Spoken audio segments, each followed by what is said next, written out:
We're doing it.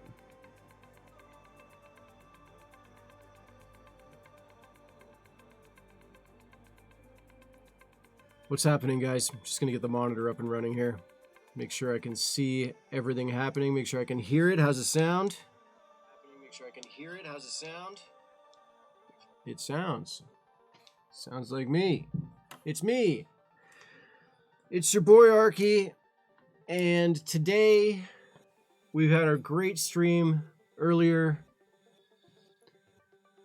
Great podcast stuff going on here. I am live streaming on Twitch and podcasting on stereo at the same time. And we are taking calls from perfectly random people from all over the world. And we're just talking. That's what we're doing today, guys. We're just going to talk to random people from around the world about what they're into, what they like. Maybe they know something, we could learn something. Maybe we can help someone out if they got a problem. You know what I mean? We're just all in this together. So it's fun. It's fun. You got to be a conversationalist, I'll tell you. And am I that? I don't know. That's not for me to decide. Someone else can decide whether I'm that or not. But yeah, we're just going to start a call and see who we get. Now, there's a couple ways to interact with the show. One way is on Twitch, of course. So if you're here on Twitch, you live in my Twitch chat, and I love you for it. Twitch chat is our place to be. You know, we spend a lot of time in Twitch chat, don't we?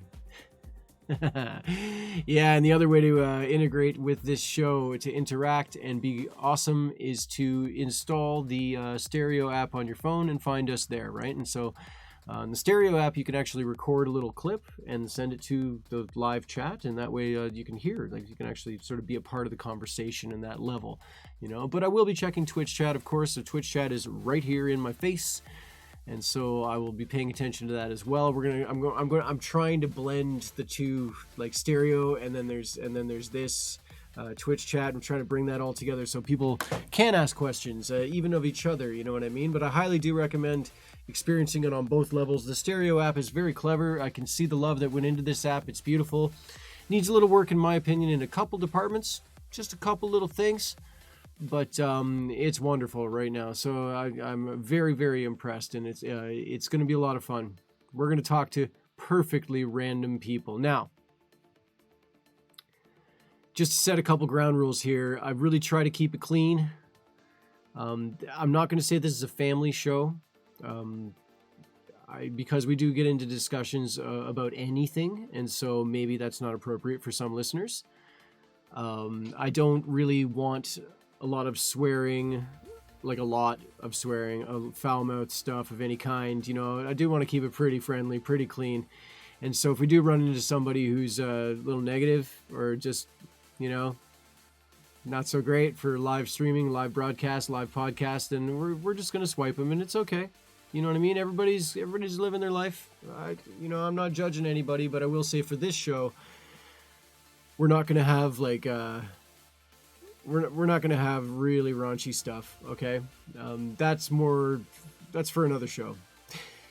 Let's put it that way. That's for something else. Maybe even me, but some other time. You know what I mean? This show, I'd like to keep it pretty clean. I don't talk to children, so if they sound really young, I will be swiping them. No disrespect there either. It's just, you know, I'm broadcasting to the world right now, and I'm not interested in putting your child on Twitch. I'm not interested in seeing your child, listening to your child, interacting with your child. No, sorry, you know what I mean? Grow up a bit, come back and see me. So, no kids, no super foul-mouthed stuff. We might run into a little bit of that, you know what I mean? Then we just get rid of it. It's okay, we just keep moving. You can always just swipe them away. No big deal. And honestly, it's not a bad thing. It's just is what it is, right? So, no big deal.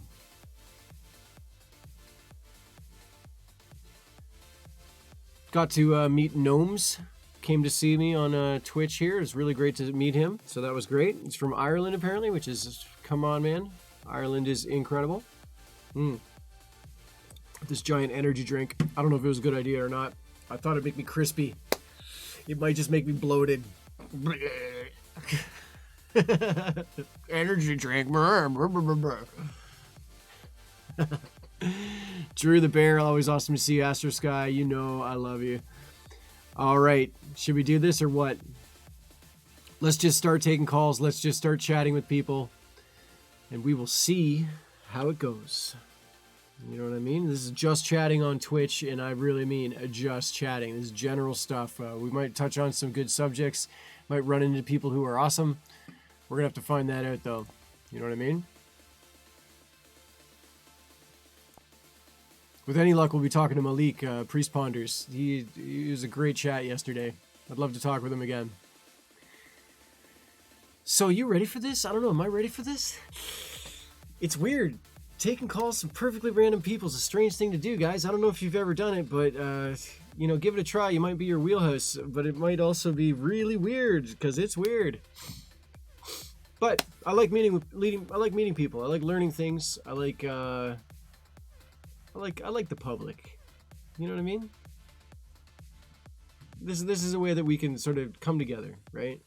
And it literally is all around the world. So far, we've talked to people from India, from Iran, USA, naturally, Canadians. I mean, it's everywhere, right? So, and a few other people that actually won't tell me where they're from, which is, you know, okay. It's okay, you know, but it's not like I'm going to come get you. You know what I mean? I don't care. Don't care that much. All right. We're doing it.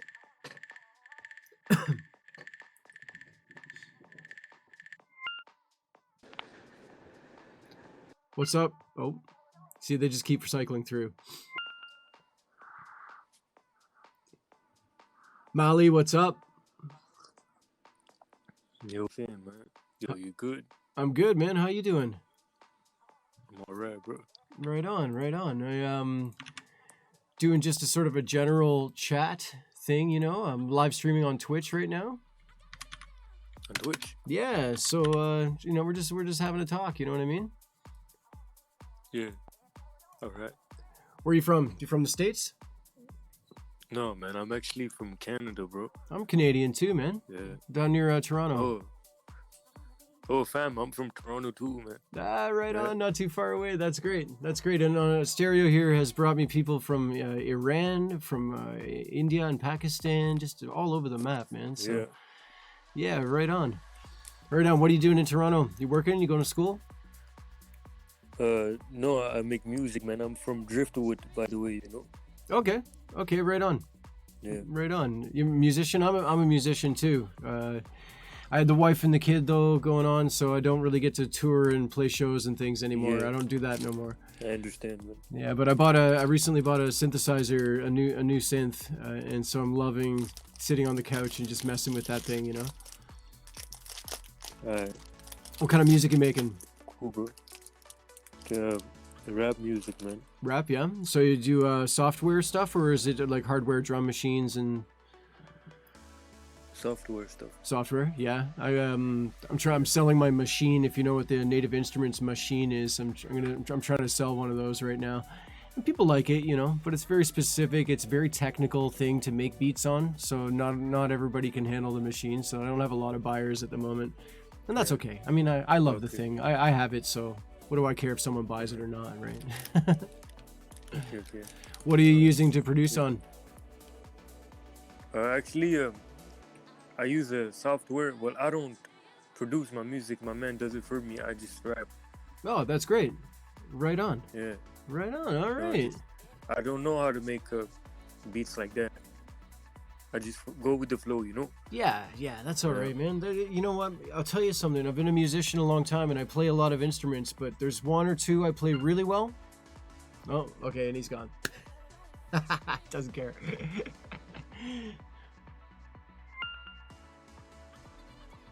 Hey, Captain Stoner, what's up? The sun is high, and so am I. How about you? Right on, man. Right on. I'm calling from Ontario, Canada. Where are you from? Spokane, Washington. Washington. Amazing. Right on. Yep. I just listened to some history podcasts recently. They're crazy stories about Washington as a state. There was a guy who walked from New York to Washington because it was a bet, and he lost the bet, and so he had to walk from New York to Washington, and it actually created like a movement in the 1800s, or like people were walking with him, and it was like it was a really big deal for Washington when he showed up. Washington, like the city Washington, they freaked out. There was a band playing, and and he was just some drunk who lost a bet. I'm gonna go to Washington. No, you know, he bet this guy, I think it was on the who would be president, and then the election results came in and he lost, and so he had to start walking from New York to Washington, and it sucked. It was a lot of walking, as you can imagine, right? God damn. Yeah, He lost a fucking bet on a presidential debate. American That's funny. history, you know. Leave it to Americans, though, man. They do everything, right? If it hasn't been done, an American will A do it. lot of shit, bro. Up here in Canada, I don't think people are that adventurous, you know. I might say otherwise. Oh yeah? I know a lot of Canadians that loves to go out, mainly go to the woods and shit like that, and smoke and drink. Yeah. Oh, well, that's just life, though. That's not adventurous. That's how we do it up here, right? I call it adventuristic because you're going to like somewhere you don't even know and you want to explore, and that's basically going adventuring. Yeah, I hear that. I get that, and that's true. That is true. It's a frozen wasteland most of the year, though, so it's hard to even do that sometimes, right? I mean, I'm near Toronto right now. In Toronto, it's very warm. We're the jungle of Canada. You know, we're the most southern part of Canada, so there's no snow here. But if you go to like Winnipeg right now, it's covered in snow. Like it's just everything's a frozen wasteland anywhere else. You know, how's Washington treat you? Are you working or are you going to school? I am working right now, and I am taking a gap year. Right on. Right on. I'm waiting to get back to work. Yep. Archaeology, if you do archaeology, you end up not working in the winters because the ground freezes solid. You can't dig, right? So you get laid off in the winter, and then just wait for the ground to thaw. I'm going for elevator technician. Ah, nice, man. Wow. Listen, elevator technician stuff in Canada, there's a union. There's actually an elevator union that you're a member of to work in that industry. I'm sorry, my phone speaker went whack and I couldn't hear the first part of it. Is it okay you can repeat it? Yeah, that's all right. That's all right, man. In Canada, there's a elevator union that if you were to take a technician, you become an elevator tech, right? Then you're part of that union. Is there something like that in the States? Like, do you know if the job is unionized? There's we have a lot of like elevator companies that form a union, have everyone take a test, and whoever qualifies after taking the test, they go straight to apprenticeship and on-the-job training stuff. Right on. All right. So depending on I guess these companies are always looking for people, though. You know, so as long as you pass the test, you're good, right? Yeah, as long as you pass the test. Man, they could just snatch you and just train the fuck out of you, and you're just good to go. Oh, so good, man. So good. As I understand, here in Canada, it's a pretty stable job. It's a respected job. It's good stuff for sure, man. The archaeology gig, I can tell you, it's a rodeo. It's not that stable, but you know, here in Canada, we recently unionized a little bit of archaeology, and that's bringing some stableness to the job, because before it was just you had to beg for your job back every year, and it was pretty rough, you know. Oh damn. That sucks. It's kind of like every man for themselves kind of deal. Literally that, man. You just don't know if you're gonna have work next year, you know, and it's pretty rough, right? God damn. Yeah, for sure. So let me tell you about marijuana. All right, this is something you know well. All right, and I'm going to tell you a little personal. This is right in my alley. I'm going to tell you a little personal story about marijuana and me. Okay, so I smoke. I smoked for years and years. I smoked, right, and I loved it. Of course, I enjoyed it. You know, it was a big part of my lifestyle, right? And eventually, over a long period of time, and I'm talking a long time, eventually all the good things that people get from weed, the relaxation, the creativity, the funny laughing, you know, just name something good about weed, all that stuff went away. Where all that was left was every time I smoked marijuana, I felt anxiety, I felt uncomfortable. I felt stupid and slow. It was very and this is me where I still like it today. I just don't smoke it anymore because I don't get the good things out of it, you know. And I got to be honest with you, brother. I miss it, right? I feel like I lost a friend. You know what I mean? But, Yeah. Just being honest with you, man. Like I don't smoke weed anymore because of those reasons, and I hope that I wouldn't wish that on anybody. You know what I mean? But it's something. It's not an allergy, but it was something where all the good things just went away, man. Where I didn't get any value from it anymore. One night, I kept experiencing that over and over, but I was in denial, because I did like smoking weed, right? So one night, my wife is gone. There's no kids in the house. It's Saturday. I got a big bowl of snacks. I got a nice joint that I rolled. It's perfect. It's a perfect scenario, okay? I got a sci-fi movie. Yep. I'm going to watch this movie. I'm going to smoke a joint. I'm going to eat my snacks. I'm all set up. Then I smoked that joint.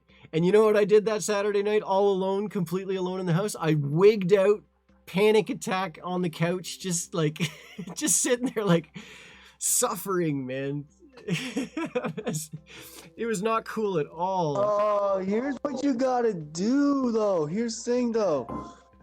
You gotta watch something that's like more appealing and like funny, because when it's funny, you pay attention to the funniness and the comedy, and you laugh a lot, and you're in that good mood. Because when it comes with weed and you're high, it heightens your emotions. It like enhances that it. Is it true. Doesn't mix your emotions permanently. It just enhances it for a long period of time. So if you you had to get into your mindset that this is how you want to feel and this is how you're going to do it, and it's going to go this is going to be my way, and it's going to be great. Oh man, and once you're in that, you're straight up vibing and you're chilling and you're relaxing. I wish it worked that way for me. I went down a dark road that night. It was bad, man. And how long have you not smoked? Well, about a decade, maybe even like 12 years, man. Long time. Yeah. Man. I mean, should I try it again? I mean, shit. You know, maybe I should. Yeah. Would you? Yeah. I mean, shit. I bet your tolerance is gonna be fucking low. Are you kidding me? I'm soft, man. Dude, you're gonna be so lightweighted, but that's a good thing though. That means you get that good feeling faster, and you're smoking less. Far less. I think you show me a picture of Bud, and I'll start, tripping out. Like. Oh, I got a fucking Christmas tree, man. Nice. Well, the color and the detail, if you like shine a light at it, the tricone sparkles a lot, and it's fucking huge. Do you know what strain it is? It is pink lemonade. Pink. Oh my god, it's not like classic old school strain. That's a new one for sure. That's not like Maui Wowie or Thai stick. I'm old right? and new, man. I'm all about old and new. I love changing strains, going for varieties, because I love to explore every strain. I knew before it legalized here in Canada, it was a rocky road, a lot of like almost legalization, a little bit here and there kind of thing. And so there was a time when it was still illegal in Canada, but they were issuing licenses to growers in order to sell to approved dealers, basically, you know what I mean, from the government.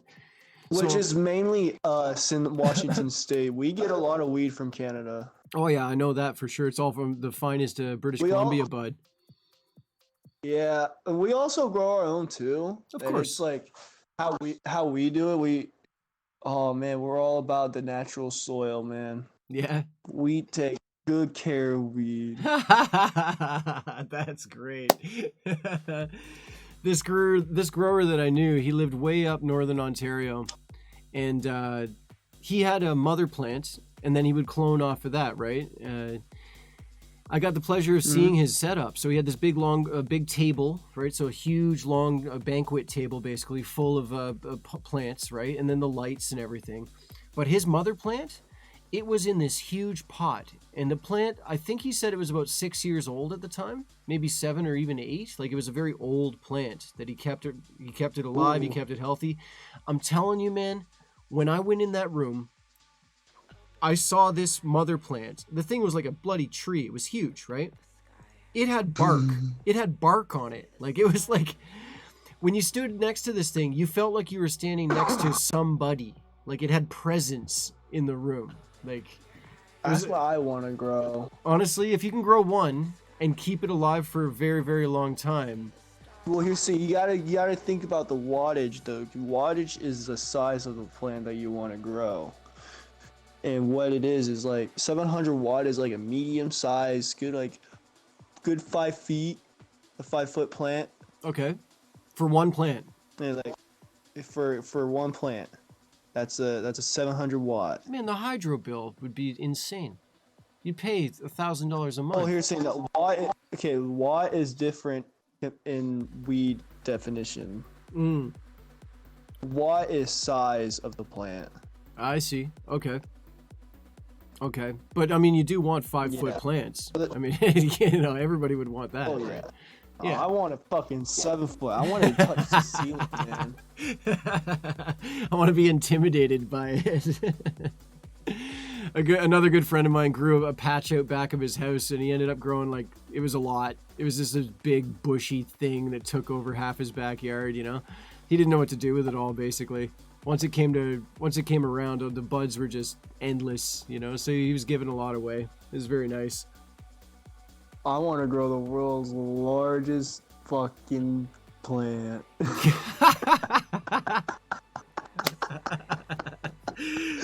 Absolutely, man. Do you have a backyard? Do you have like somewhere to grow? I am 19 right now. Oh, yeah, okay. All right. So. No, that's all right. You do keep it legal. I mean, hey, I'm still vibing. It's just, this is what I want to do later in the future. Yeah, that's fine. And you know what? Make a plan, right? Make a plan. You can start making small investments now. Get some lights. It's not illegal to own lights. I've been investing for a long time. Like, I have a plan that is just gonna take me all the way to my fucking dream, which is the cannabis cafe business. Oh, so nice.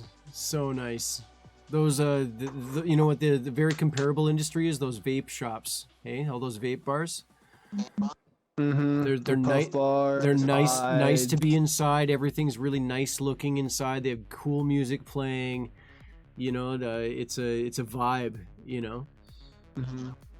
Well, I can tell you that you're not far from British Columbia, right? I like right? it to do like a modern cafe look. It has that modern bright yellow wood. It's like, and that black metal bars and shit like that. Yeah, and a whole bunch of really soft furniture to sit down on and chill out. Exactly. And some TVs. You know what I'm saying? Yeah, I love it. Well, lounging areas. Man. Good luck to you with that, man. The world needs more of that, right? The world need more of that. Yeah, absolutely. Trust me. Coffee and weed gets you through the week. Oh, that's a lot of people, man. That's life. That's probably at least 1 million people in Washington alone. That's their life, So there's your business. Yep. Right on. So do you ever go on Twitch?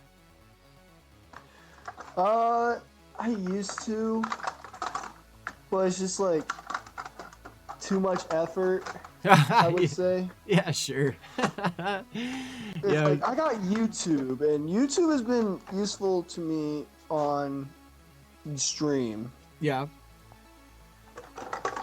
Like, I've watched like PewDiePie streams, Corpse's streams. Sure, yeah. Like some of those popular guys is just, or like you ever heard of the Misfits podcast? No, what's that? Oh, they're my favorite. So basically, it's an actual group of misfits, bunch of stoners, loves to party, and do a lot of shit, and they stream a lot, and they just make just comedy. It's basically a comedy show in a video game content. No kidding. Is this on Spotify? It's like a podcast? Oh, it is a podcast, yes, but their YouTube channel, they're kind of separated. So you got like Fit, Swagger Souls, Raccoon Egg, Toby on the telly, or John on the radio. Okay. Zuckles. But together they're the Misfits. They're the Misfits, yes. Right on. Because that was an old punk rock band, right? The Misfits. I don't know if they know that. But... I think so. Probably a long ass time ago. I don't know. Oh yeah, well the Misfits is the 80s stuff, the 70s, maybe even like late 70s. Long time. Glenn Danzig was in the Misfits. Right on. Do you play any video games? I do play video games, yes, and I'm actually about to get on with the boys. Right on. Tell me you're gonna play Apex Legends. Tell me you play Apex Legends. I used to, but I kept on getting like new video games, and I've been playing with the boys that plays like GTA, Crew 2, and Rocket League. Oh, Crew 2 is beautiful, eh? Crew 2 is amazing. Beautiful game in every respect. It's classy, it's smooth, it's aggressive. There's just it's got everything going for it. And it's just it's just everything. I can just watch the Crew 2. I watch Crew 2 streams, no problem. Just because I'm there, you're driving, I'm just watching some driving, right? It's good stuff. Exactly. Yeah, for sure. I've been playing Apex Legends like a freak lately, man. The season 8 came around and they've ironed out a lot of like. It never had problems, but Apex has grown into a very well-balanced game. I've never seen Apex as a problem. This is that it kind of like faded away from me. Sure. Well, I'll tell you, man. Try it again, and you might want to come back. I will, of course. The action is so high. I used to play a lot with some of the other homies, but one of the homies' internet is down, and it's like, we can't. Us two can't play without the other homie. You don't want to play with randoms, do you? No. I don't blame you. So we're like, all right, let's just. And here's the thing, it's like they both hardly go online, but except for the one with no internet. Yeah, sure. So it's like, fuck, all right. I'll hang out with the more homies, I guess. Yeah, that's all right, man. I ended up climbing rank in Where the fuck is my controller? Dig deep, buddy. What's up, Troll? Nice to see you again, Sky. Troll, we're taking phone calls from perfectly random people. We're chatting with perfectly random people on the internet. This is confusion right now. What the hell? One of the side effects of marijuana is forgetting where all your shit is. You know that, right, buddy? At times. Oh, yeah, at times. Every day, at times. For me, at times, okay? For me, it was like a major problem. And once I had children, I did not want to be that guy who forgets his kid at the mall, like... Oh, no! You know what I mean? I don't want to be that disorganized schlub. And so yeah.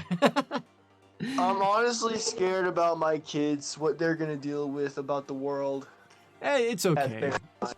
If they got a solid parent, they should be fine. You know what I mean?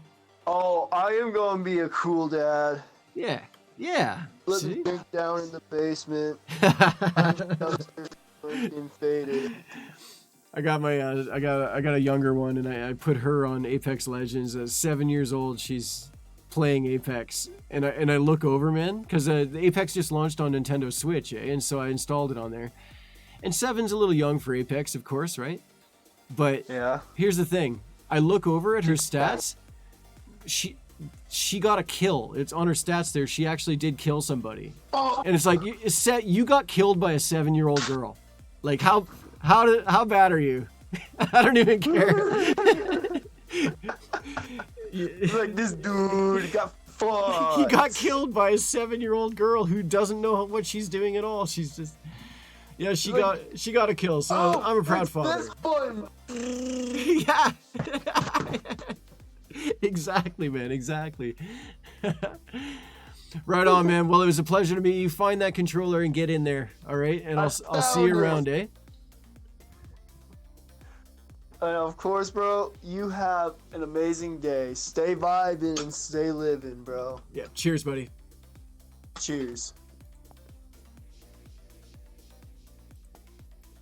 Late in the game, later in the game. Okay, they just got a lot of. What's up, troll? What's up, Sky? What's up, Valmet? We're chatting with perfectly random people on the internet today, is what we're doing. And so, this is how it's done. Oh, troll, are you serious, man? That's not great. So just to remind you guys, there is 2 ways to interact with this particular stream. There's the Twitch chat, which we all know and love. Or if you install the Stereo app on your phone, you can find me and then add me, and you can interact on the Stereo app that way. And the Stereo app, you can record little voice clips, and so you can actually be a part of the conversation by whoever we're chatting, and I can play your voice clip, and then questions and answers and fun stuff, right? So 2 ways to interact this time. It's a little bit more variety than just the average Twitch stream in that regard. Are we doing this again? You ready for another one? It's not easy chatting with perfectly random people. Let's do it, Sky. Here we go. Me. No children. No super foul people. No offensive things. We're trying to keep it pretty clean. We don't talk to kids. Let's go.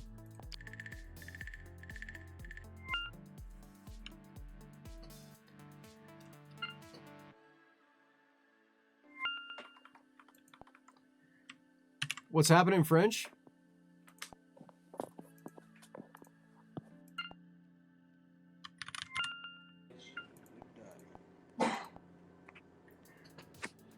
How's it going, Johnson?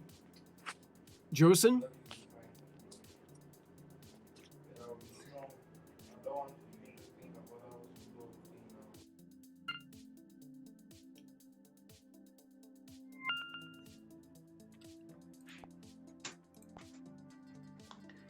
Archaeologist. Shankar, how you doing? No. Oh, sorry, mate. You gotta find your own room. Oh, yeah, that's fine. Unless.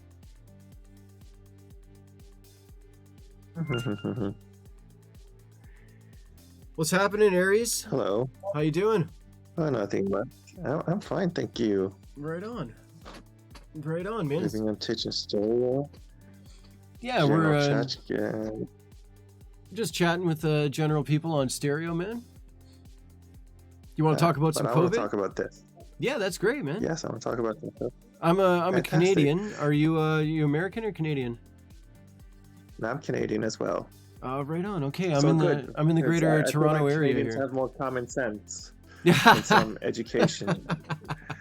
that might be and true. things. So I feel like you might be a good person to talk to. I could be wrong. Sure, buddy. free. Yeah, I do read a lot of news. I listen to CBC and BBC's podcasts and sort of news Already? things every Wow. single day. So Absolute sanity. I'm actually Finally, pretty thank up on a you. lot of information about this. Is there something you'd really like to get into? Yes, I want to talk about how people aren't talking about hospitalizations. People on here are constantly talking about cases, deaths, and saying they're misrepresented, but they refuse to talk about the one thing that cannot be disputed, and that's hospitalizations. And then they're also lying and saying they work in a hospital and their hospital doesn't have anybody dying from it, which is utterly ridiculous. Yeah. This last person I spoke with, they said that they worked at this Midwest Medical Hospital. Okay. She didn't say which one, so I'm on their website trying to see what their COVID situation is. She was American, was she? Yes, she was. Right. Okay. Uh, The hospitals So in this seems to Canada be- are they're moving patients around basically, and so A lot of hospitals, a lot of patients have been put. They're not COVID patients, but they're being sent to a different hospital in order to make sure that the regional hospital, the one that's a little more local, has the ability to handle COVID issues, right? So hospitals are already starting to share the load. You know? But today in India, yes, we're sharing load, but we had a spike in ICU patients today. Did you read about that? No, I didn't. Where in Toronto? In Toronto, yes. Okay. Here, I'll read you the article. Where was it? Where Toronto opens. Unfortunately, we don't have. There we go. Here it is. So there are 913 people currently hospitalized with COVID in the province of Ontario, including 359 patients in intensive care. There are 215 people on ventilators. Okay. The 215 Yes. are the acute patients, right? And so, and the other ones, it's also not great. Like, it doesn't matter whether you're on a ventilator or not, they're definitely suffering, right? So, and that's the one thing the public really needs to get through its head, is that if you're in a hospital at all in relation to COVID, it means you really are having some bad times, right? And I think a lot of people dismiss that. They're like, well, you know, he's 92, so of course they say it's COVID, but he's 92, and it's like, no, you don't understand. Like, you know, that's 92-year-old was breathing fine before this, you know. And yeah. Actually, now we vaccinated most people in their 90s, and so it's not the 92-year-olds that are taking up these hospital beds now. It's the people, I think, over 60 now. Yeah, that's true. Taking up spaces. That's true. There's a lot of criticism. The health minister, or who was it? The governor general, I think it was. Heavy criticism of how the government handled COVID. She did her statement yesterday or today. It was very, very recent. And she was talking about how Canada was very slow to deal with things. No, this was the government. This was, she wasn't NDP. She was like, geez, I don't remember who she is exactly. She's like the governor general kind Describe of thing, her. right? I'll find out. She's the governor. This was in CBC's news. The governor today. general doesn't really say anything. No, well, governor general It's just doesn't a- even do anything. It's a ridiculous job that pays so much money. Yes, it does. And now we have to let her go, and we paid her a shit ton of money. A shit ton. Yep. I'm doing a search Because she here. couldn't get along with people. Because as much as I love you, Trudeau, you really fucked up with that. Appointing her. Okay, hold on. I found it here. Like I keep saying to people, there's no better way to my heart than to give me money. You're a very honest person, you know that, Aries. That's beautiful, man. Okay, so the it was CRB in the CERB really has helped me. It was the Auditor General who did this, all right? The auditor, oh right. Public Health Auditor Agency in General, Canada underestimated potential impact of COVID-19, according to new findings from the Auditor General. So I guess they did a big internal study, an internal investigation of how things, and she said basically that the government shit this was the a bed. while ago. She released that report, like I think several months ago. Well, now here's it's And then the Ford got pissed off. Oh no, this must be a second one because it's March 25th is the date of the article. So this was very recent. She came up with a different report. Just criticized twice, I guess. I don't know. The first time she came out with a report, Ford was pissed off. Oh yeah. Well, I mean, come on, Ford. I don't even like putting down Doug Ford because I see the good things that are happening with his government. He's not completely ruining everything or being a jerk. Like there's Ford's not doing that bad. And that's coming from a guy who really had his doubts, okay? But I gotta say that I'm not too impressed with Ford, only in the regards of he's a bureaucrat, like all those guys, and they'd rather have little meetings than do the work, right? So there's no meetings in the world that's going to save us, man. When it comes to this COVID stuff, you just spend the money. Don't worry about how you're gonna pay for it. Just save the lives. Done. You know, that's the one thing I don't understand our government on a federal level. Just spend the money. Don't wait for somebody to do a book balancing trick and then decide to spend the money. Like, I don't know. I don't know. Well, also, my critique of him is that polite lockdowns don't. Well, I guess they did work, but how do you impose these restrictions earlier on? Things would be more open now. True. I don't know. Oh God, I'm a little frustrated at our polite policies and trying to deal with this pandemic. It is utterly fucking ridiculous. Did you hear about that chick who came to? I think it was in Montreal. She went away. This influencer, and she came back. No, she wasn't an influencer. She was a nurse. The nurse who went away and came back, and she's like, "No, I don't want to get tested, and I don't want to go to a quarantine hotel." And she was arguing with the the security person. Yeah, whoever enforces that, in right? Montreal. Well, I did hear about that actually. She did make national news, and I don't. I do know that there's a lot of nurses who don't want to get the vaccination, but there's actually a few pretty strong arguments for that. And the reason one is that nurses are. They're embedded in the hospital system. They're embedded in the healthcare system in a way that we can't really understand. Like we don't work there, so we don't know, you know. Nurses, they know very well what the hospital needs and doesn't need. They know very well the workflow and when, you know, like whether they're going to work very closely, like very close contact with people or not. Some nurses don't, you know, for example. Some nurses, like an operating room nurse, that's the most sterile place in the world. I mean, there's just nothing more sterile than an operating room, period. So the chances of contracting COVID in those rooms is next to nothing, right? It's the most sterile place you can possibly be. And they already wear masks and gowns and face masks and all the PPE, maximum PPE in an operating theater, regardless, right? In an operating room, you already have all that PPE on, so there's not much more equipment you can wear to prevent COVID anyways. Like, you're already wearing it, right? And some of these doctors are just wearing not even an N95. They're just wearing a regular a surgical mask. There's this young doctor in Hamilton. She puts a YouTube video out every so often. She's called the Violin something. What is she called?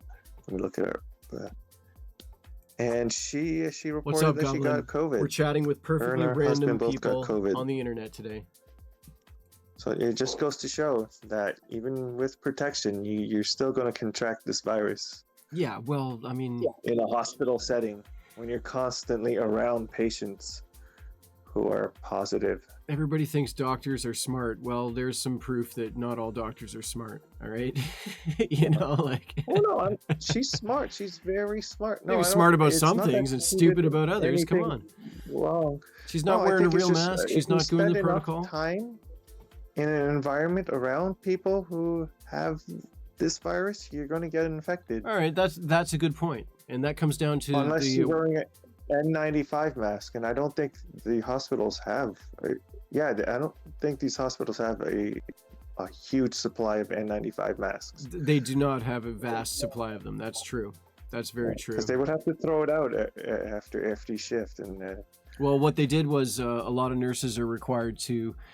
There's like options you have, so you can wear the N95, or you can wear the face mask, or you can there's another breathing thing you can wear, like a different sort of face, almost like like painters wear it, has like breathable tube things on the side of it, kind of thing.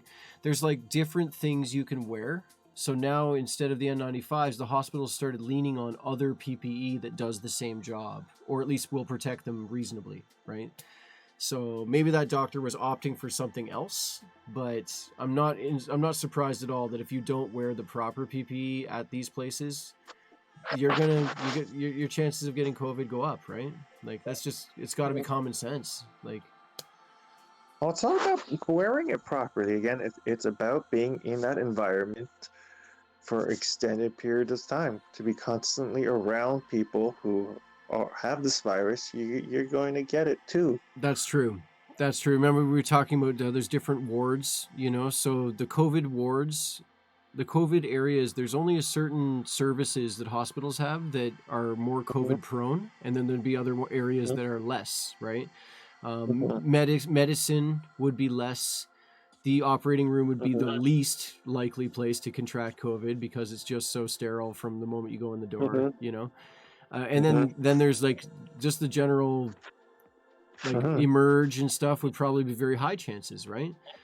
So, and she's a young doctor, so she's of course dealing with the general public more. oh yeah, that's for sure. Yeah, so Wow, you know what? I didn't know that story. That is a sad story, man. I will say that's unfortunate that she contracted it. No. I wouldn't call it a sad story. Yeah, it is. She recovered and she's fine. Okay, good. Then It's any long-term effects, and so she reported that she's still fine. She's still working, and she hasn't reported any side effects. She just had a mild temperature and stuff. Right on. All right. Well, then it's an emotional roller coaster then, because I don't like hearing about people getting COVID, man. I don't like hearing about people having health problems. I can tell you that there are some nurses that don't want to get the shot because they are really young and healthy people, that they feel that until these 65 and older are completely covered, everybody gets an immunization shot before them, then they'll be happy to take it, So no. No, there's people who feel that way. That's a cop-out.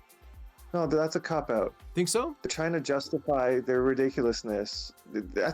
I'm finding this more and more. People are using misinformation or copping out. But the immunization, the shot doesn't prevent you from getting COVID, and it doesn't prevent you from giving it to someone else. All it does is reduce the symptoms where it doesn't hurt you as much, right? It prevents you from ending up in the hospital.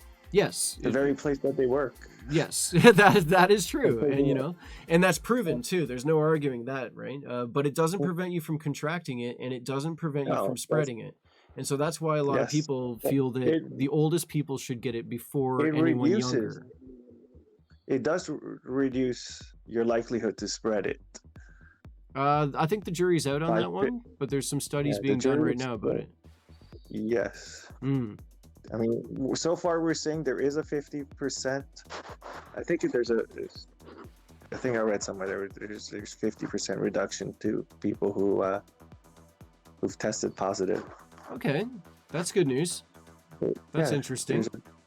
It does reduce your likelihood to spread it to other people, but you still need to wear a mask and you still need to social distance and all that. Of course. And wash your hands. Of course. But there's no reason for these nurses not to take it, because they can spread it. Valmet on the Twitch chat here says that COVID doesn't discriminate age. If you're offered a shot, you take it.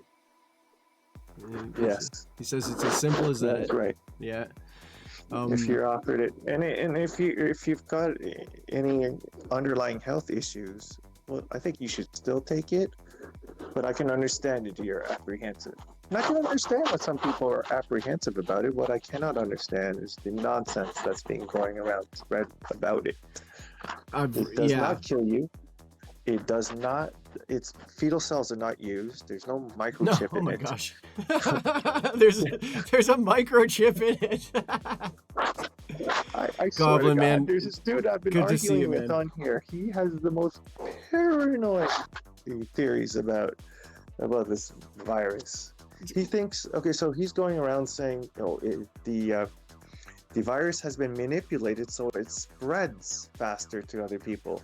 so it becomes more infectious Ah, by someone. right. Because it's a designer drug thing, right? Like it's Yeah, it's a designer drug. Someone, or I guess the world wants, or I guess Bill Gates wants to control the population. Oh, life is so easy when you just have a scapegoat, eh? When you can just point at somebody and it's clearly them.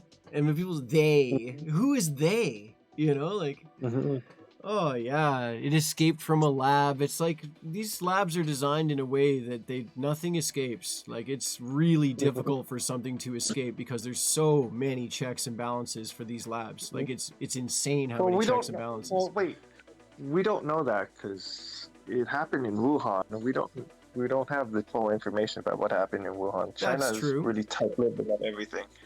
So maybe but that's not what they're saying. They're not. The conspiracy isn't that it got released by man. The conspiracy is that it got manipulated afterwards. The mutation. They're weaponizing the mutation that's it. causing the virus to be more infectious. That they're saying it's man-made. That someone in a lab somewhere made it more infectious. So now it's being spread around the world. Oh, so they can have a new world order. Of course, the new world order nonsense. Right. You know what I always say to conspiracy theorist people? I always say, my government can't even get my taxes right. Like they can't do anything right. The Canadian government is incompetent on levels that it's shocking how bad they are at the simplest government task. It's hard to even get them on the phone. So if you know that, how could they possibly have some grand plan that it's all coming together and there's complex other countries involved? And no one's driving the bus, man. Illuminati, yeah, because rich people love each other and want to hang out and they have secret plans together. No, the cabal. Yeah. The cabal. He's mentioned that a couple of times. The cabal. I like it, man. There must be interesting conversations at least. Or is it just sad? I have his conversation in my history. You should listen to the. He thinks I'm a pharmaceutical representative. Of course you are, because you're not agreeing with him, right? Yeah. Or I'm a bot. No, he even went as far as I'm a bot.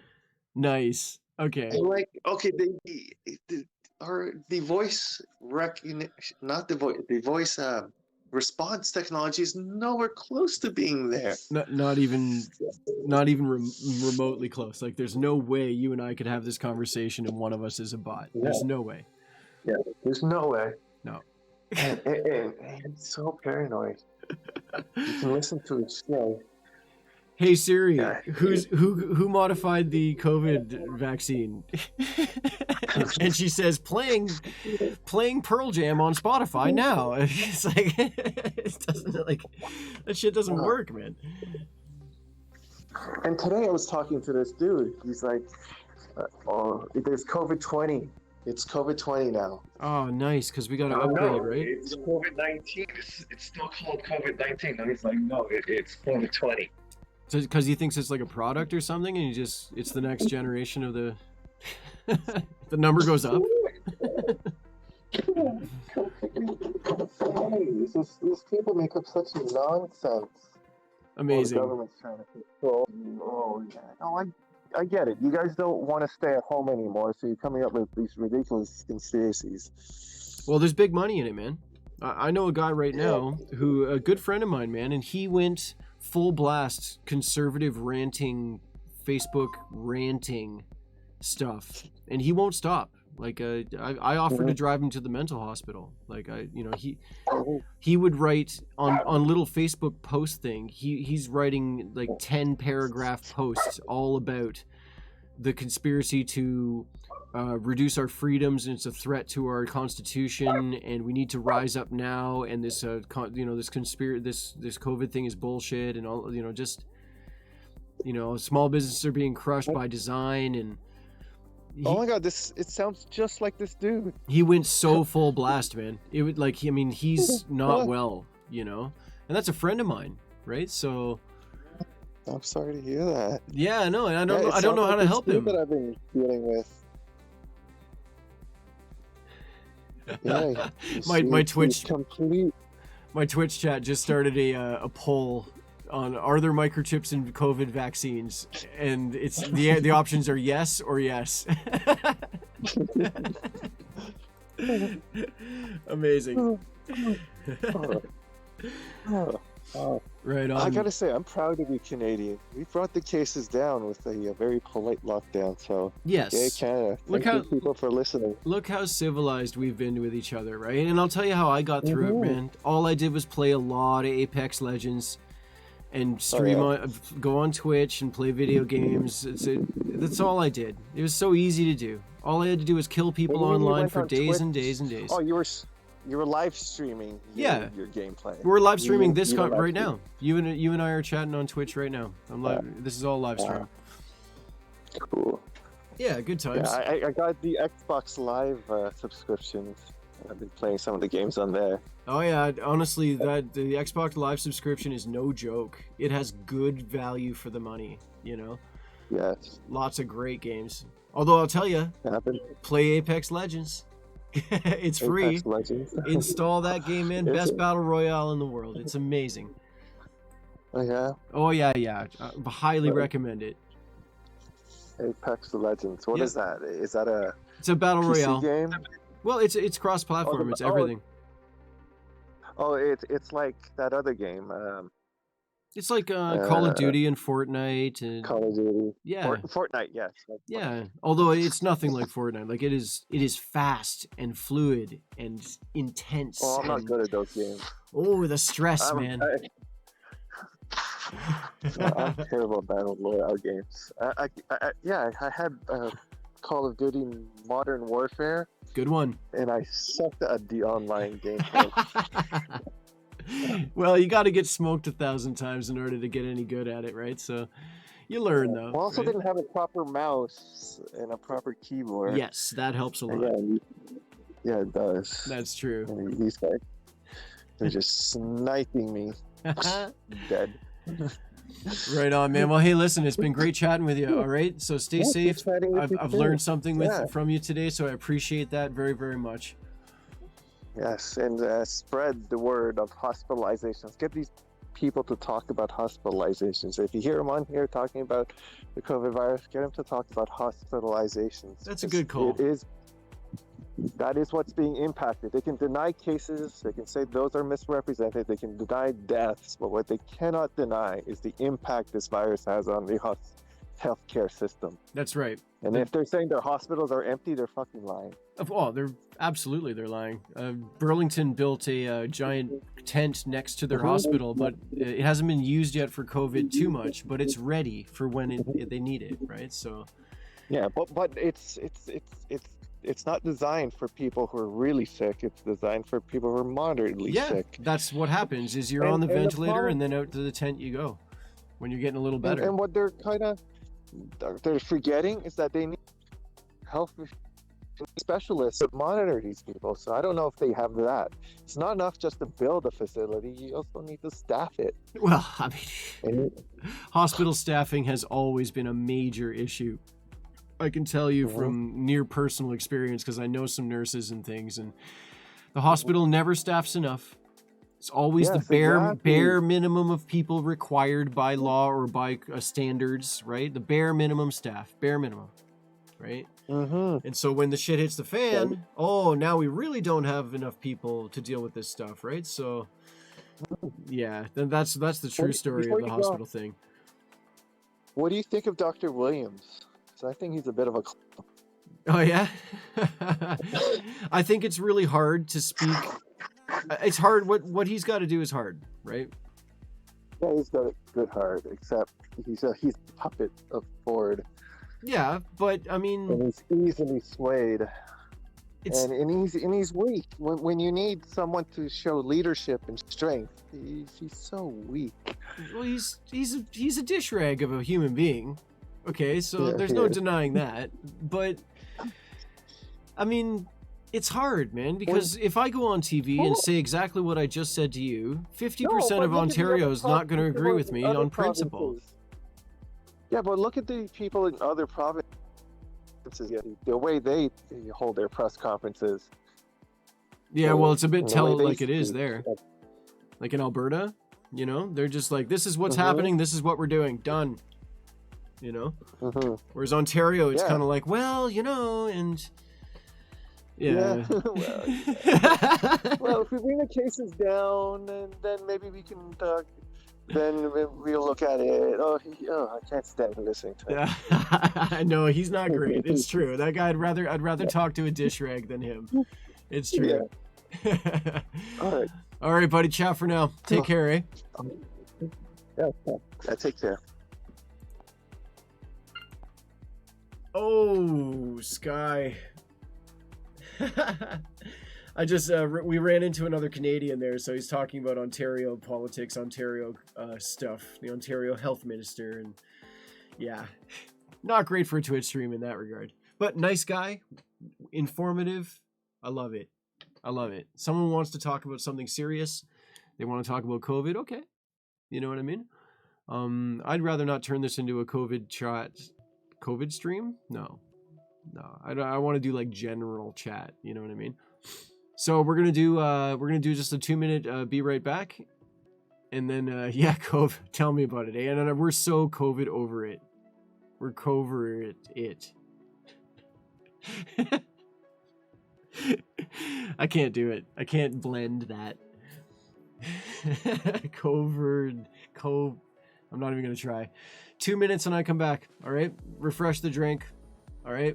Give me just a second. Just a second. I'll be right back with you.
Oh, I'm back. There we go. Oh, monitor's on. There we go. All right, Sky. All right. Welcome back, me. Thanks for your patience. A little be right back is always good. If anyone is new to the stream, you can interact here on Twitch chat. You can install the stereo app, right? And then you can actually voice chat with us, kind of interact on that level. And I'll show you how. We're going to do it again, all right? We're going to do it again. So here we go. It's a random person from the world. Perfectly random. Just to go over the rules, we don't talk to kids. No offense. It's just we don't talk to kids, all right? And we don't anyone super offensive. I'm afraid that's not appropriate for this show. So off they go. Let's give it a go. 1, 2, 3. Jumping in. All right. Random as it gets.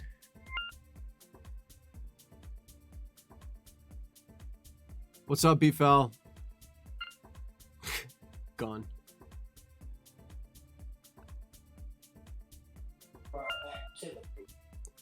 Hello. Alex, what's happening? How's life? Life is good, man. How you doing? I'm just chilling with some good friends of mine. Yeah, right on. I'm doing a live stream on Twitch and just open chat about practically anything, man. Awesome. Yeah, for sure. So, just as a disclosure, anything I talk about here is going to sound really, really strange if you have any kind of listeners that like to tune in. That's fine. That's actually kind of what we're looking for. Okay. Is there something? Do you have a field of expertise in the world of strangeness, or? Yes. So I am a quantum physicist and a cyberneticist. Hey, right on. I'm an archaeologist in Canada. Awesome. Yeah. That's what I actually wanted to do. When I was a kid, I thought Indiana Jones was so awesome. I was like, I want to do that. That looks so cool. Brother, yeah. I'm telling you right now, the reality of the job is what archaeology really was. Yeah. I was like, you just I spend a lot of time staring at dirt. Right? So yeah. But I find amazing things, man. So you do math for a living. Well, I crunch a lot of numbers. Yeah, you're right about that. But most of it's like metadata analysis. So I'm looking at trends. I'm looking at behavior, heuristics. I'm looking at a lot of. I'm looking at a little bit of everything, actually. Sure. Because everything in cybernetics has to do with human trends. Okay. And so this is data that's already been compiled, and now you're sort of going through it to look for specific aspects. Am I getting that right? Well, I'm looking for patterns. Yeah. Right. Okay. And is this in relation to healthcare or a straight up like math for math's sake? It's in relation to. No, it's in relation to like you know how animals prepare before a flood. Yep. Okay, so like humankind has these kinds of tendencies, right? When we're getting ready to do something really silly, we show these patterns. Okay. Such as the last election in America. Well, I mean, I'm not just talking about just that, right? I'm talking about a very clever string of incidents. Are you aware of Alan Turing? Yes, of course. Okay, so he made this really interesting computer with the help of this other gentleman by the name of John von Neumann, who was building a computer in the United States independently, called the Colossus. And the Colossus was used to crunch numbers and algorithms that he ran on it so that he could not just break the Enigma code. That was the easy part. The hard part was figuring how to calculate the losses on allied sides. Ah, wow. Okay, because I've heard of the Colossus, but I didn't know that. Otherwise, the Germans would be able to tell that we had cracked their codes. Okay. So now this is an incredibly powerful technology. Okay, just knowing this that he discovered this and when he discovered it is very powerful, and it's kind of like a big red pill, because a lot of people I think don't understand that these methods have been used by and large by governments and organizations across the world for many years now. Sure, absolutely. So and this is Turing. This is long before computers. This is all analog equipment, right? This is like really Well, early they early were using, computers. like, vacuum tubes, and they were using switches. Yeah, right. And maybe magnetic tape, or does this predate magnetic tape computing? I don't know. What year are we talking? Off Do you the think? top of my head, I wouldn't know exactly about the Colossus's internals, because it's, there's still. I mean, I know that some of the information has been released. I just don't know everything about it. Sure, right on. Well, I've heard of it, and that's the limit of it for me. So I definitely appreciate you telling me that. The basically, Think of this like contractions before giving birth. And Sure. So what is mankind giving birth to? right now it's a big pile of plastic and mess in the ocean, and it's a. You mean culturally, or do you mean? Babies have diapers, right? And you have to do something with those diapers. And sometimes you get a little careless with where you put the diapers at. Yeah, that's right. That's true. I saw some very clever engineer came up with. There's a lot of jellyfish. Jellyfish is an issue in the oceans for the past few decades. There's actually a large amount of them, and it's causing problems for the health of the ocean in certain areas. And so somewhere in Asia, they came up with this.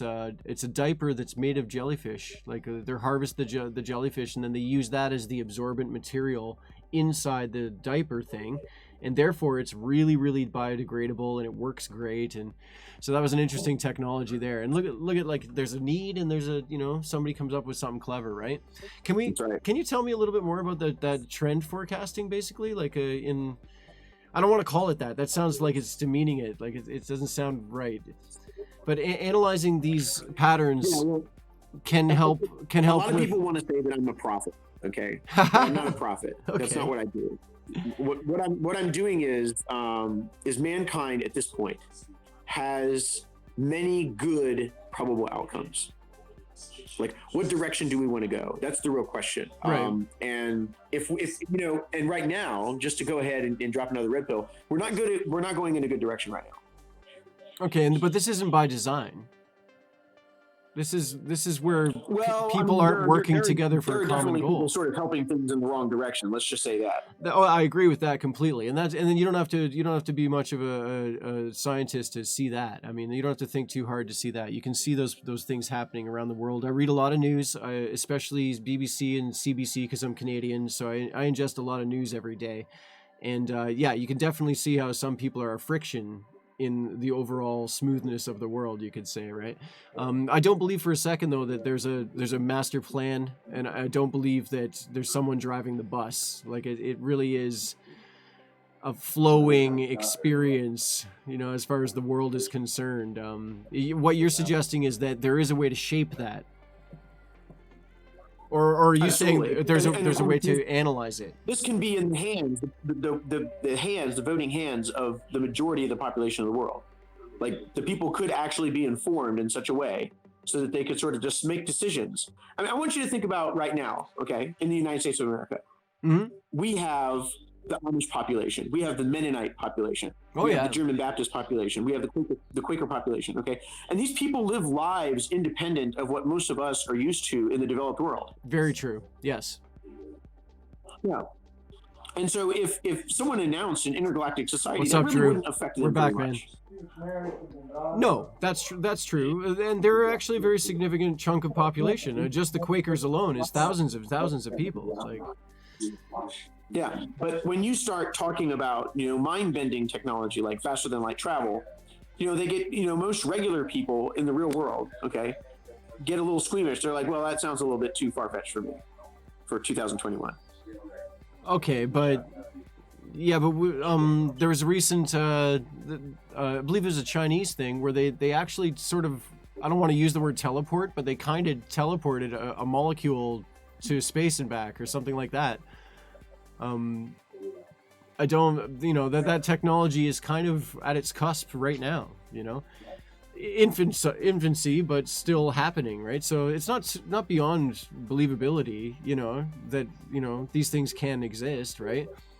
Time travel, I'm afraid I know nothing about, other than it's practically impossible. So it's not a thing, right? It's just a science fiction concept. Yeah, that's right. Well, and the way that it's depicted in movies and television and popular culture is time travel is not what you think it is. Oh no, time is always portrayed in all movies as a line, and we're moving along it. And that's the only way we can really, as a population, understand You can't it. escape outside of your body. No. You can't just escape out of your body and snatch someone else's. It doesn't work that way. Are you suggesting there is a way for it to work? I'm afraid I don't know. I don't know. Well, it's not time travel. What it's called is transdimensional transteleportation. So you could, let's say, for example, right, there was a universe where an accident occurred, and you died inexplicably, and nobody ever found your body. Okay. Right. How many of those universes there's possibilities exist in the universe? It's got to be infinite. In the multiverse. It's got to be So infinite. there's an infinite number, of course. Yeah. So there's a whole band of them, right? And so you hop over to one, and then you just show up and pop into your life, and like say you have amnesia, and you just relearn your family and relearn everything that's going on, and it's as if your life never ended with your, but you just get a brand new life. Okay, but that would not be true. That would not be true time travel at all. Then that would just be dimension shifting essentially. And I'm saying basically science fiction nonsense there. But I mean, so you're not time traveling anything, right? Drew the Bear on Twitch here is just asking about the stereo app here. The stereo, I'm emulating stereo on a Windows machine, Drew, just so you know. Install it on your phone, and you can interact with our chat here. You can ask questions and things like that, or you just go ahead and ask in the Twitch chat. We have some people that are interested in our conversation here on the Twitch stream. I love that you're multitasking. I love this. This is amazing. This is great, man. If you go to the Twitch page, you'll be able to see the show. Basically, it's just a lot of fun for sure. So, tell me, is this a full-time job? Is this something that you're doing 40 hours a week? Yes. So I'm actually doing research most of the time as a cyberneticist. I'm offering my services as a global financial consultant. Right on. Because of the way that my technology actually affects pretty much everything in the world. Right on. Okay. I have to make myself available. So think of this as my way of being. Imagine if you're the president of the United States. Yep. Right. And you have all these constituents. Now, if you stayed awake and you never slept for 4 years, and you spent every waking moment of your life meeting all of your constituency and looking them in the eye and shaking their hand and really meaning it when you say that you're doing your best, like, what did you really accomplish? You went door to door for 4 years, no sleep. Yeah. How do you meaningfully interact with a lot of people all at once? How does somebody get to know you? Great question. Yeah. Great question, man, because first impressions are a factor in that. And also, I hate to say it, man, but most people, they only want to hear what they want to hear. And so that's the other part of communication that a lot of people miss, is that if you have a message or you have a plan, like a president, for example, you're going to meet a lot of friction from the simple human psychological response of, I don't want to hear what you have to say because it's not what I think. So that's a brick wall you're hitting, right? Narrative. Yeah, so I guess, no, you know what? It's a great question. How do you get your message across and get people on board, right?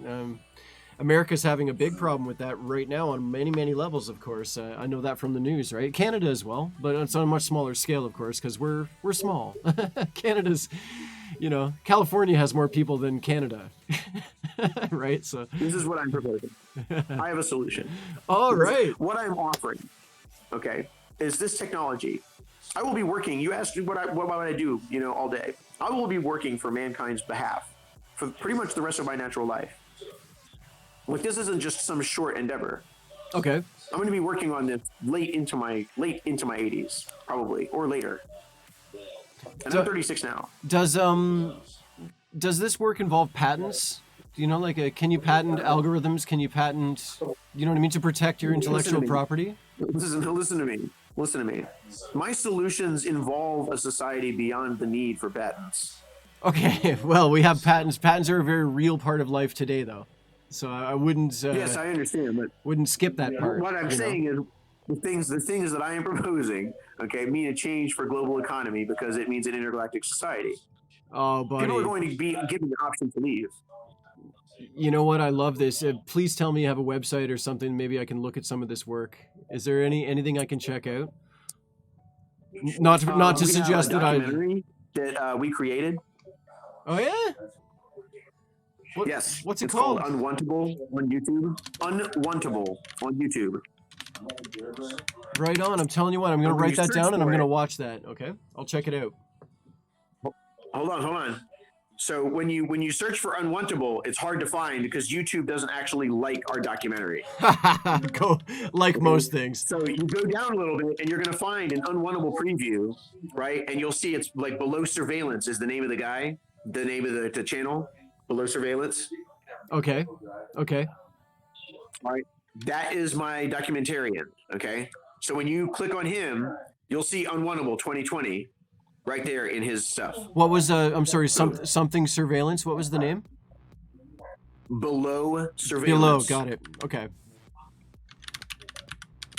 Right on. Wrote that down there. I'll be sure to find it. I might even watch it on stream with my fellow Twitch people, and spread the word, man. That is really interesting. I'm really glad to have run into you today. I've had many meaningful chats here on stereo. I'm afraid this is the first chat I've ever had about this particular subject, though. So it's pretty wild, man. Is there something that you'd like to know about archaeology? Because that's something that I happen to know a lot about. Yeah, so I have this really wild idea about a mass planetary exodus that has happened here on Earth before. Is there an archaeological record for this? Absolutely not. Yeah, there is absolutely no evidence of human beings ever coming from or leaving this planet. You know, there is a lot of artworks depicting sacred figures, and I mean that in the most broad term, just sort of gods or angels or goddess or things like of that nature. They're descending or ascending. This kind of theme happens a lot in religious texts. It happens a lot in early civilization stories and things like this. But there is absolutely no evidence of any kind of exodus of any kind. People move. I mean, there's been a lot of movements of peoples, right? And so here in North America, we struggle with, well, where did the indigenous people from North America, where did they first come from, right? And so there's a theory of the land bridge where they came over from the way up in Alaska area, right? Coming over that way. And there's a lot of evidence of sort of a Polynesian moving from island and island across until they finally hit South America and the Mexico shore, maybe even as far as American shore a bit, settlement pattern evidence of that. But the movements of people is archaeology. Speculation about people actually coming or leaving Earth, never, not a chance. Yeah. Okay, so I understand. I'm listening. You're the pro here. That might actually happen, like in real life, in our coming generations. Oh, absolutely. There's that tribe. There's that tribe on that island off the coast of India. They'll kill anybody that comes ashore. I just listened to a good little podcast about them, like half an hour to an hour. Fascinating story, and they're still like that today. Like they're still hostile. Yeah. It's been 100 years of those guys. I don't even consider it evil. It's not bad. They just don't want anyone around, right? Well, maybe they just don't want what we've got. They're like, whoa, they've got. I don't want any of that. No, we're good. We like living in the jungle. We like our island. We're happy here. Yeah. Yeah, well, I mean, they live in paradise, so I don't blame them, really, Right? Yeah. Troll on Twitch is asking if Native Americans made earthworks like trenches and stuff. And yes, Troll, in North America, indigenous people, so America and Canada, there's no megalithic structures. They didn't build pyramids. They didn't build like massive structures, but what the indigenous people of North America, and I'll sort of just blanket that, it's America and Canada kind of style, they would make massive mounds. So a big snake mound where it's this huge hill formation that's in the form of a snake, and it's all by design, like they made that. If you go far enough south in America, you'll start running into the Mayan culture, which were megalithic structures like pyramids, like temple complexes, and the larger stuff made of stone, didn't happen in America's, or at least so far we haven't discovered that, it's, I'll leave it at that, Yeah, for sure. Well, listen, man, I don't think I disagree with you that is possible, that there could come a time where people leave the earth, right? In a small group, mass exodus, I don't know, right? I know that the technology is not there right now, right? So how long do you think we have until we could do it? Like if we got our act together as a civilization on a very small and we had scale, like another space race. well, on a very small scale, 10 years, no problem. Right? And but by small scale, I mean a few people leaving and settling on Mars as an example, or who knows what, maybe there's a nice lunar station, something to that effect. A decade, no problem, right? But we talk about a big That's what I'm exodus, thinking. like a lot of people, or hundreds or even thousands 30 of to people. 50 years. We don't. 30 to But, 50 years. yeah, but picture building that, the craft that you would need to get the people there. I mean, like, I'm picturing like Star Wars and Robotech and stuff. Those massive, massive starships are not a thing. And I can't really see them as ever a thing because it seems silly to me to build such a giant thing to drive around in space like it's some car. I don't think space travel is going to work that way. Like an ant robot. Okay. Okay. And so you send this automaton. That's what it'll be. It won't be like a regular robot. It'll run on kinetic energy. Yep. On a kinetic battery, almost like a wind-up doll. Sure. Right. And you send these ants out to asteroids that we want them to carve out for us, and they core them like an apple. Okay. And then we go and settle them. They do all that for us while we're waiting, while our transportation is getting ready for us. So 30 to 50 years. All right. Well, that would suggest that the asteroids are very predictable orbits and predictable travel. We know that. We know we've mapped exactly a lot of asteroids. We've mapped many of them, and so that's actually a very reasonable proposition. Is that we just ride those, right? They're certainly going very, very, very fast. However, so I don't know how we would actually, because we've landed small things on asteroids that are coming close to Earth. We've successfully done that, which is amazing, of course. But how do you get Grandma and Uncle Joe and stuff to ride along and jump on this thing? I don't know how to do it. These people can barely get on an airplane. Like they can't handle that. So, I guess the people that'll be doing this are the people that are capable of doing it. I guess is the first one, right? So, well, they're remote controlled. They're remote controlled from Earth. They are, but I'm talking about the people. How do we get people? You know what I mean? Well, that's the easy part. Yeah, you jettison them into space with gigantic steam-powered, spring-operated. It's like a gun, like a bullet coming out of a gun. Yeah, but the average No more person, explosives. people get motion sickness on an airplane, man. Like they can't handle the G-force of leaving there's this orbit. guy named Salvatore Pais. The Navy just actually released information about it, and Forbes and there's another one. Vice had an article on it too. His name is Salvatore Cesar Pais. He is the inventor of some really amazing technology, and some of it is called inertial cancellation. And it allows him to change the inertial mass of objects and people, in this case, against and shield them against, G-forces. Wow. Okay. That's interesting. I wonder if it can be built on a large scale. But what you're suggesting is small. Just send people out in little eggs or something, basically. No. I'm suggesting large scale. Just like you would send a fuselage of a plane. Yeah. Okay, but like you could send 600 to 700 people at a time if you wanted to. The size of that vehicle is large, and so the amount of resources and the energy, the physics energy, and I don't claim to understand this, but the physics of pushing such a large object into orbit it's a huge amount of energy, right? So that's right. I guess maybe I just don't know enough about kinetic energy and the ability to launch something that size. It's going to have its own thruster system. Yeah. It has to have its own thruster system to navigate through space. Yeah, it picks up at a way station. Yeah, and so each of these way stations is going to be, well, I don't want to talk about it too much, but each of these way stations is going to be strategic points throughout our solar system.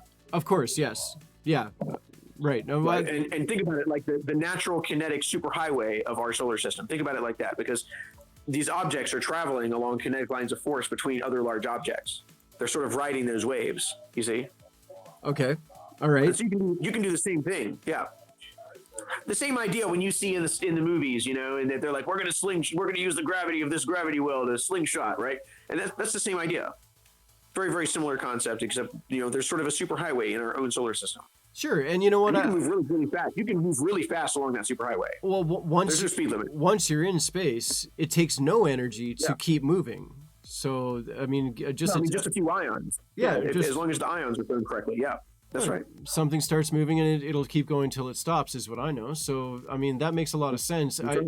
I don't see, like I was suggesting earlier, man, I don't feel like anybody's driving the bus. And to pull off a big trick like this is, I think it's socially beyond my imagination. I can't see how we could come together to do something like this, even in a time of crisis, you know? I have a solution. Yeah, I have a solution.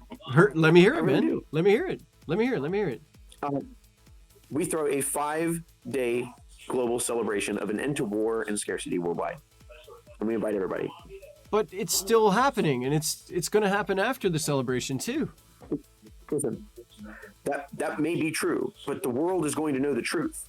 The world is going to know the truth for once, that we can actually get together and we can stop. We can get together and we can get together, and we can actually work together for once. I love it.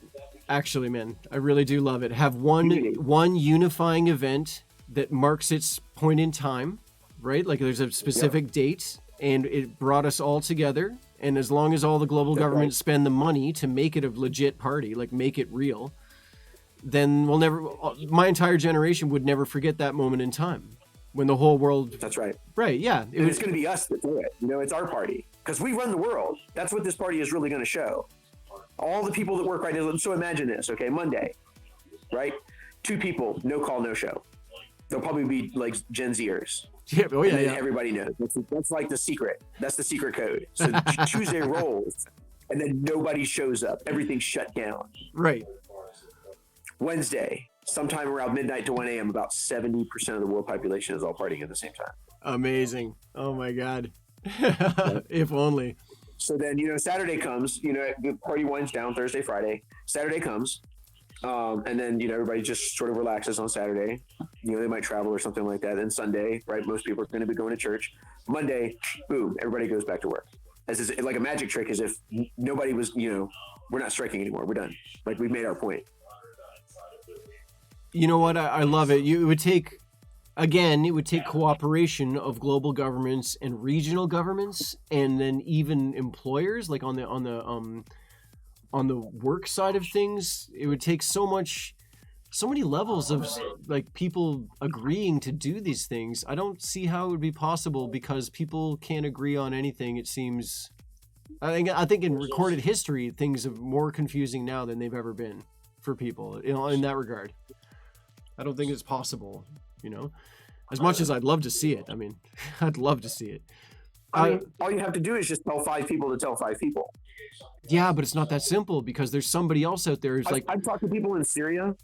I've talked to people in Iran. They love it. Yeah, but I know. I've talked to people from all over the world in this app. I've talked to people about an issue of unionization, for example, and of every 5 people, you're going to meet at least a couple or more. 1 or 2 or even 3 of them are very opposed to unionization, even though it sounds great to them. Like they like the benefits, they like what they say it can do, but they simply don't want to get involved at all. And so when you say, okay, so everybody's not going to go to work on Monday, there's plenty of people out there who would be like, no, I'm going to work on Monday. You know, you're crazy, you know? It's just, again, human nature or just a personality difference. Who knows? Maybe they'll disagree with me just because they don't like the color of my hair or whatever it happens to be. You know, like I don't know. I don't know how we would bring people together with the concept. You know, and I mean, if you said to each human being and took a poll and said, "Would you like to go to work on Monday? Yes or no?" So many would answer no. I mean, like, it's not hard to convince people to not go to work, you know. But getting them to actually do it, my friend, that would be a challenge, right? Well, I've got the solution for that too. Sure, pay them. Yeah, a lot of money. Yeah, if they got paid to do it, they'd be happy to stay home, and that's a fact. All they have to do is short the stock on the company they work for. Okay, but people don't understand that they can barely. They can't tie their own shoes. Some people, man, they don't understand stocks. They don't, you know. Listen, they've got time to prepare. Because this is on the air. You've got listeners. No, and you know what? You're not wrong. Okay, I see how what you're saying makes sense to me. I feel it's so complex. It's so hard for me to picture it actually able to do it. Or maybe I'm just being small-minded. Maybe I need to just open my mind to the idea that, yeah, like Joe, Factory Joe, and office work Tammy, and President Sherry. They'll all take Monday off because we asked them to. And we'll just maybe they'll all just come together and just like I don't know. Maybe it's possible, and I'm just thinking maybe it isn't just to be a naysayer, and I don't want to be that guy. It's a beautiful idea. I mean, it's peaceful. Oh, yeah. It costs us nothing. No, it'll cost somebody a lot. Well, there's a lot of very wealthy, very, very wealthy people in the world that are not going to be extremely happy. That's true. But, I mean, there's really not a whole lot they can do about it because it's the rules of the game. That's true. And they play the game. They went to Vegas, that's right, and they deserve to lose just as much as they deserve to win. I've had this discussion on a labor level many, many times, and that I'm not a I don't think anybody in the world is going to disagree with me. I'm not a Marxist at heart or by trade, but there is a certain concept of working people are the driving force of economy and business and everything. It's the working people who make the wheel go round, and there's no denying that. When we talk about working people not showing up to work on Monday, there's a large percentage of people who that's their life, that's their pride, that's their if they don't go to work on Monday, they feel empty inside, man. They feel ashamed, so that'd be really hard to convince a lot of people to do so. Have you ever turned down the opportunity to party for 5 days? Not on my life, never. At great expense, I've never done it.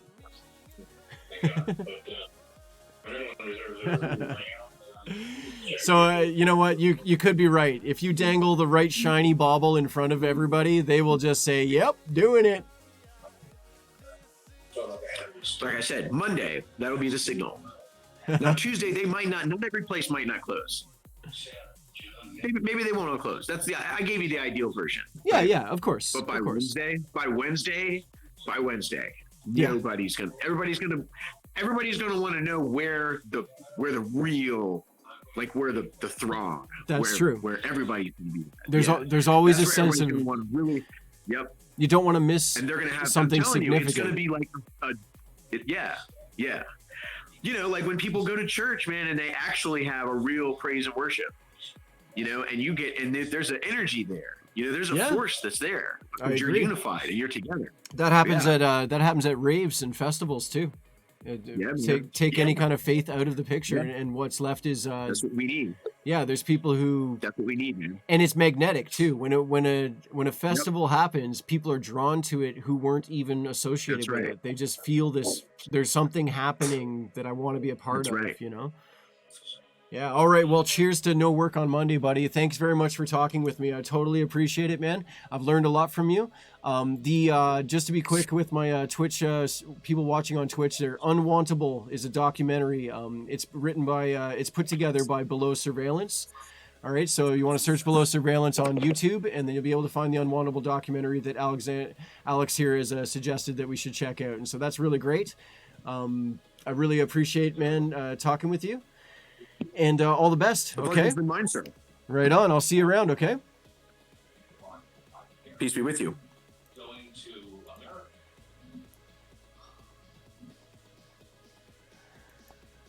And there you have it. By other people that like.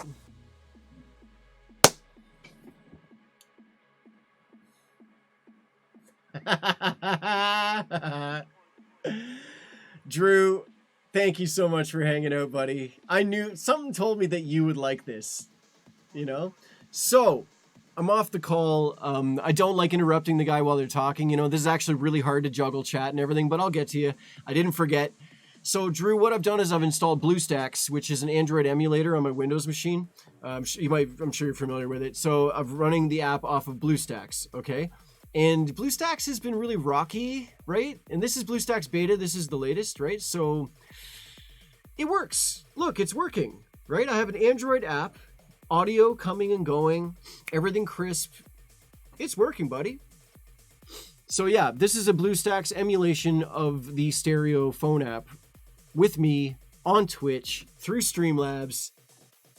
Hey, right? And I thought you guys would really enjoy this. I am really enjoying this. I do really like doing this, guys. And I think you know that I like talking.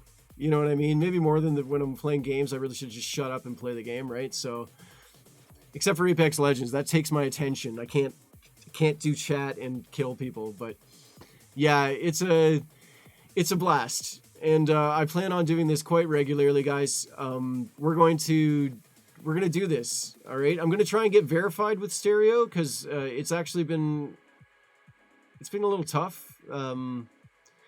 Getting verified on Stereo means that I can monetize it and all that fun stuff, but I'd also get a stronger presence on Stereo, therefore meeting more people. There's a few individuals. Right on, buddy, right on. Right on, thanks, Drew. There's been a few individuals I've met on Stereo already who are great conversationalists. It's wonderful to talk with them. I know you guys would love to meet some of these people. I've already met a couple that are just like, I love chatting with them. So I follow them, added them, and hopefully we'll be able to jump in with them again soon. I'll plan like a show where it's the two of us talking and we can just open up the chat to everybody. So I highly recommend, guys. Stereo is not for everybody. Like, it's about talking with random people from around. It's a podcast thing because it makes people podcast, but it's not. But it is, but it's not. So if you install Stereo on your phone, though, you will be able to interact with the show on your phone in real time, like create little voice things and actually be vocal on the show with me while you're in the Twitch chat. It's just a little more of a dynamic, right? So give it a try. I mean, it doesn't hurt, right? If you're not shy, I'm not shy. That's why I'm making these ridiculous phone calls to the world. You know what I mean? Like, it's Stereo. You can talk to random people, one after another, right?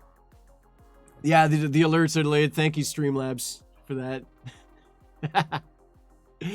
I love you, Streamlabs. You do a great job every time, except when you're super delayed, and that's okay. We still love you. So, guys, good times. All right, I'm gonna get back to my domestics here. God, I love that emote, Sky. I love that. I love it. It's such a good one. It conveys so much, you know. I'm gonna go do some domestics. All right, maybe later on tonight I might actually attempt this again. But here's the thing: is that when my wifey's home and she's like, you know, chilling out, and then there's me talking to randoms about how to build a space program to populate yeah, you know what I mean? Yeah, I gotta go for sure. I gotta get that emote out of here. Get it out of here.